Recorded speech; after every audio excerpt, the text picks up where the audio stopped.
Día 283 de nuestro diario, y hoy el título, Zombie. Desde luego llevamos una rachita entre ayer demonios, hoy zombies. Un zombie es un muerto viviente, ¿vale?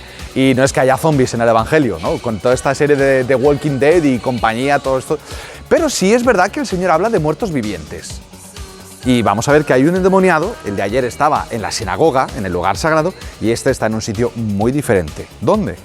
Entre los muertos. Vamos a verlo. Del Evangelio según San Marcos. En aquel tiempo Jesús y sus discípulos llegaron a la otra orilla del mar, a la región de los Gerasenos. Apenas desembarcó, le salió al encuentro de entre los sepulcros un hombre poseído de espíritu inmundo. Y es que vivía entre los sepulcros, ni con cadenas podía ya nadie sujetarlo. Muchas veces lo habían sujetado con cepos y cadenas, pero él rompía las cadenas y destrozaba los cepos, y nadie tenía fuerza para dominarlo. Se pasaba el día y la noche en los sepulcros y en los montes, gritando e hiriéndose con piedras. Viendo de lejos a Jesús, echó a correr, se postró ante él y gritó con voz potente: ¿Qué tienes que ver conmigo, Jesús, Hijo del Altísimo? Por Dios te lo pido, no me atormentes. Porque Jesús le estaba diciendo: Espíritu inmundo, sal de este hombre. Y le preguntó: ¿Cómo te llamas? Él le respondió: Me llamo Legión, porque somos muchos. Y le rogaba con insistencia que no los expulsara de aquella comarca. Había cerca una gran piara de cerdos paciendo en la falda del monte. Los espíritus le rogaron: envíanos a los cerdos para que entremos en ellos. Él se lo permitió. Los espíritus inmundos salieron del hombre y se metieron en los cerdos. Y la piara, unos 2000, se abalanzó acantilado abajo al mar y se ahogó en el mar. Los porquerizos huyeron y dieron la noticia en la ciudad y en los campos, y la gente fue a ver qué había pasado. Se acercaron a Jesús y vieron al endemoniado que había tenido la legión, sentado, vestido y en su juicio. Y se asustaron. Los que lo habían visto les contaron lo que le había pasado al endemoniado y a los cerdos. Ellos le rogaban que se marchase de su comarca. Mientras se embarcaba, el que había estado poseído por el demonio le pidió que le permitiese estar con él. Pero no se lo permitió, sino que le dijo: vete a casa con los tuyos y anúnciales lo que el Señor ha hecho contigo y que ha tenido misericordia de ti. El hombre se marchó y empezó a proclamar por la Decápolis lo que Jesús había hecho con él. Todos se admiraban. Palabra del Señor. Pues bien, hoy seguimos con endemoniados. El endemoniado de ayer era un endemoniado que era curioso, ¿no? Decíamos, ¿no? Es curioso que un endemoniado dentro del lugar sagrado. Y es que muchas veces, como os hemos dicho ya en tantísimos capítulos, ¿no? El demonio puede venir contigo a misa y no tendrá ningún problema en que estés en misa. El problema es que te creas, ¿no? Lo que estás escuchando, lo que estás viviendo, lo que estás rezando. Pero aquí ya nos encontramos un demonio que ya ha ido mucho más allá, ¿no? Este demonio que estaba en la sinagoga es un demonio, por así decirlo, que se disfraza, ¿no? Y ahí es donde, pues muchas veces, pues nuestra corrupción empieza por una tibieza, ¿no? Es verdad que hoy por hoy, no sé, a lo mejor tú dices, para mí sería impensable llegar a cometer tal o cual cosa, ¿no? Uy, es que impensable. No lo digas, porque este endemoniado también, él terminó entre los sepulcros, como lo describe, ¿no? Hiriéndose con piedras, con imágenes muy fuertes, ¿no? Lo que es un muerto viviente, ¿no? Pero también es verdad que él también pensó en su momento: tampoco pasa nada, ¿no? Si hago... Y es que todo tiene un principio, ¿no? Muchas veces hemos escuchado, ¿no? O por lo menos ya como esto está llegando a habla hispana de tantos países, no sé si se entiende esta expresión de yo controlo, ¿no?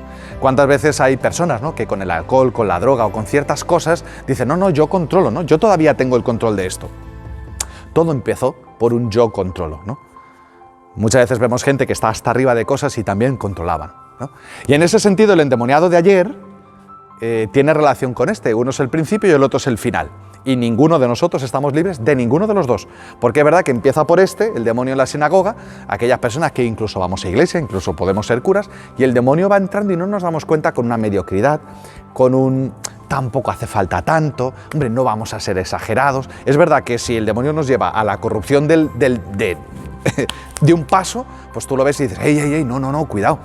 Pero para llegar a cometer las cosas que algunas personas pueden llegar a cometer, todo tuvo un principio.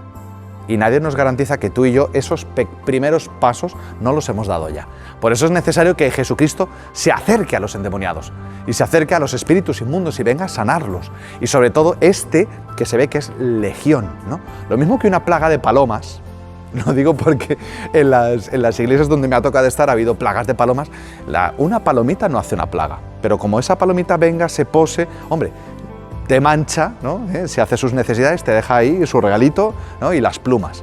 Pero como se quede y tú la dejes quedar y tú la dejes quedar y no la espantes y dejes que se quede, hace nido, cría y ya no lo quita nadie. Lo mismo los demonios. Somos legión. Es verdad que no nos cuenta el Evangelio, ¿no? El Evangelio nos cuenta los sucesos, pero ¿cómo empezaría la vida de este hombre, ¿no? ¿Os acordáis de Gollum, ¿no? Este personaje del Señor de los Anillos, Sméagol, no sé, nunca me ha aclarado quién es quién, ¿no? ¿O son el mismo los dos? Bueno, da igual. Este personaje empezó con el anillo y poco a poco se fue deteriorando hasta convertirse en un monstruo. Y muchas veces nosotros nos encontramos que llegamos a ver cómo el pecado nos va deteriorando a nosotros y también lo podemos ver en muchas personas, ¿no? Por eso no es cuestión de juzgar a nadie, sino de ver la obra que el pecado ha hecho en muchísimas personas, ¿no? Esas personas que muchas veces señalamos con el dedo, que están tiradas en la calle, o esas personas que han cometido atrocidades, pues es gente que también, como tú y como yo, nadie piensa que, mira, me voy a proponer llegar a hacer estas cosas, no. El pecado va entrando en la vida de una persona y cada pecado le abre la puerta a otros más, hasta que llegan a ser legión. Lo mismo que este hombre tiene una legión. Segunda parte, ¿no? Esto hablando de los muertos vivientes, cómo el pecado nos deja como muertos vivientes y que todo tiene un principio, ¿vale? Segundo punto, ¿a dónde van los cerdos? Perdón, ¿a dónde van los demonios? A los cerdos, ¿no? Y es que justo dentro del mundo judío, sabéis que el cerdo es el animal impuro por excelencia, o sea, lo peor. ¿Y a dónde van los demonios? A lo impuro, ¿no? Como el pecado siempre tiende a la impureza, ¿no?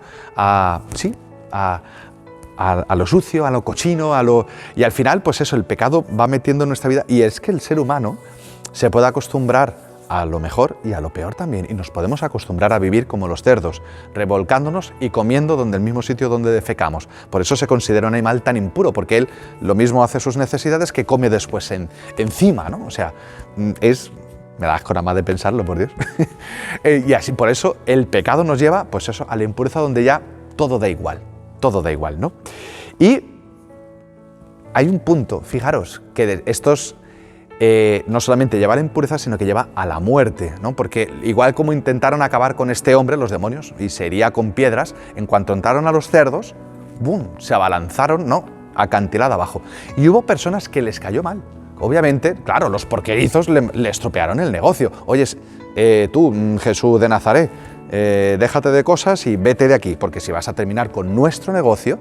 Y ahí es donde yo quisiera, aunque estoy mirando el reloj, perdonadme si hoy me alargo un poquito más, porque hay muchos porquerizos, en ese sentido, que les conviene que los demonios no salgan, porque los demonios, ¿no?, son los que alimentan mi negocio. Estos cerdos, ¿no?, que representan la impureza, y hay mucho negocio montado, ¿no? Mucho negocio montado alrededor de muchos demonios y de mucha impureza, ¿no? Obviamente todos sabemos que el tema de la droga y el narcotráfico es un negocio que se lucra de la debilidad de muchísimas personas, ¿no?, que han quedado atrapadas en ese vicio, ¿no?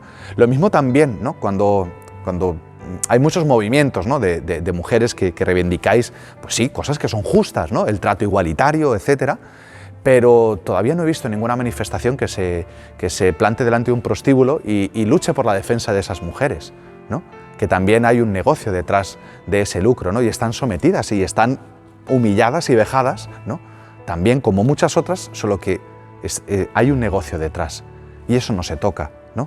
Lo mismo que no se habla sobre el problema del narcotráfico, hay un interés de que no se termine, ¿no?, porque hay mucho negocio, mucho dinero detrás. Tampoco hay un interés especial en que se termine con la prostitución, y es la esclavitud del siglo XXI. Y hay una segunda, la ciberesclavitud del siglo XXI, que es todo el tema de la pornografía, ¿no?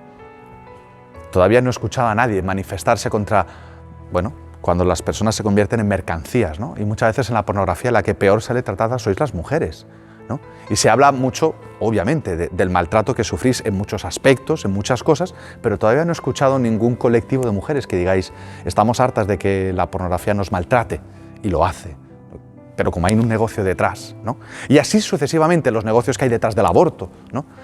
Muchísimo más de la mitad de los abortos, y hablo solamente de España, el otro día lo hablábamos, ¿no? ¿Os acordáis que decíamos, hay cerca de 100.000, casi 100.000 abortos en el año pasado, ¿no? Por hablar de cifras, en España ha habido cerca de 80.000 muertos con el coronavirus, que es una cifra inmensa, pero es que ha habido 100.000 cada año por aborto, ¿no? Y son niños que son asesinados, y por sistema público es menos de la mitad. Todo lo demás es por sistema privado, negocio y lucro. Podéis buscar en nuestro canal de Vaya Usted con Dios la experiencia de María de Himalaya, que trabajó en una clínica privada de abortos, y ella lo decía, esto es un negocio, porque lucra, ¿no? Y así hay muchos porquerizos que le dicen a Jesús, vete, vete, no queremos que existas. Y por eso, pues muchas veces la persecución contra la fe es porque nos conviene que si Jesús está, los demonios se terminan yendo y se nos acaba el negocio. Último punto, ¿vale? Perdonadme que me he alargado, pero esto último, si no lo digo, reviento. Y el último punto es lo que le pasa al endemoniado. Vete, le dice el Señor, y cuéntale a los tuyos que el Señor ha tenido misericordia de ti. Es quizá la evangelización más complicada, la de los nuestros, los cercanos. A veces es más fácil predicarle a gente que no conoces que a los tuyos. El Señor se lo dice al endemoniado, cuéntale a los tuyos que el Señor ha tenido misericordia de ti. Así que nada, no estamos lejos de este endemoniado, tiene que ver con nosotros, porque o bien podemos llegar o quizá ya estamos empezando. Así que mejor que el Señor saque los demonios cuanto antes de que nosotros también nos convirtamos en muertos vivientes. Hasta mañana y vaya usted con Dios.